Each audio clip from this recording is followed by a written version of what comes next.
very good afternoon from the sports desk. Well, it is the Durban July weekend, and with the glitz and glam going on at the coast, some people are actually there for the main event, which took place a couple of moments ago. For more on this, we're joined by ENCA's Siphokazi Malinga, who is lucky enough to be at Greyville. Hi again, Siphokazi. Please talk to me about how the rest of the day went and also that main race.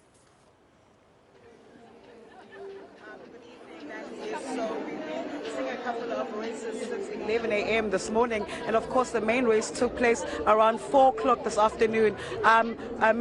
Winchester Mansion was the one that won the race number 4, and what's great about it this year is the fact that we don't really see a lot of people in color as jockeys taking part, being jockeys in such events. So for 2 years in a row we've seen 2 black jockeys actually winning the Durban July, so it really has been interesting. And of course Winchester was one of the favorites to actually win the race this year, along with a seat again and safe passage as well. So with me right now, I do have the mayor of eThekwini, Kaunda, who will just be talking to us a little bit. I know that he told me earlier that he also did bets, and his horse that he betted for actually did win the race. Olisi, thank you so much for taking the time to speak to me today.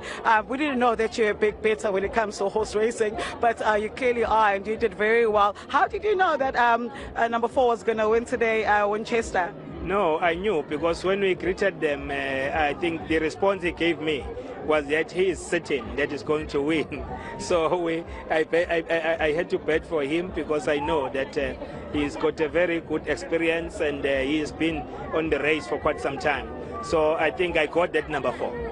Now, obviously, to have such events as a Durban July, especially after what happened in Durban, must be such a huge relief to see that people are still coming in and they're still coming to enjoy themselves here in Durban. Looking at the numbers that we anticipated, you'll recall that during COVID, when there was lockdown, we were not doing well. But pre-COVID, the city was doing well with this event. So now, immediate after the lifting out of the regulations in the country, then we started to recoup and bouncing back as a city in this event. So last year we had 35,000. We were anticipating for 50,000. I think we've got 50,000 and above. Remember that people who are located here in Greyville, they are not the only ones. We have big screens in different townships, in different destinations, in rural areas and townships. So people are gathered in those centers. So if you count all those numbers, you can see that indeed eThekwini tourism is bouncing back, and we are happy with the progress so far that we are making in terms of revamping our infrastructure after the devastating floods. And we see that out of 23 beaches, 19 are operational. So we are working on the others, because we are targeting. This is a build-up towards the summer holidays. We want people to come in summer here in eThekwini, because the weather is always on your side when you come to Durban. Now, most people think that the Durban July is all about the fashion, the music, the extravaganza, the entertainment. But do you think that there are actually more people here to do the horse betting? Yes, the pandas are here in numbers. If you've been around here, you could see them that they did not even have any space to eat. They were still betting, so which is good. It's looking good for the industry. But also, if you look at how this event is injecting the economic spin-off for the city of eThekwini, more than 160 million rand will be going directly to the GDP of the city. More than 1,500 jobs are created during this event.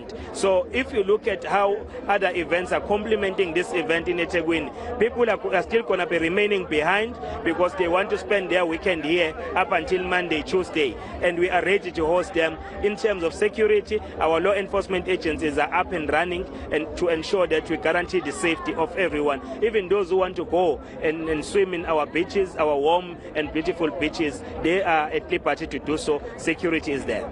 Thank you so much for your time. Thank you. Well, that was Mayor of Durban, Kaunda, just basically saying that he knew which horse was going to win. And of course, they are in a process of rebuilding after what happened to Durban. You know, Nandi, also, I did speak to the trainer of Winchester Mansion, the horse that won today, and he did say that it's such a special occasion this year for them, because especially he was training with his son. You know, they're preparing the horses, and it takes months and months of hard work to prepare for horses to win. They've come close a couple of times, but never never really won it, and this year they finally did it. It was the first time they won the Durban July this year.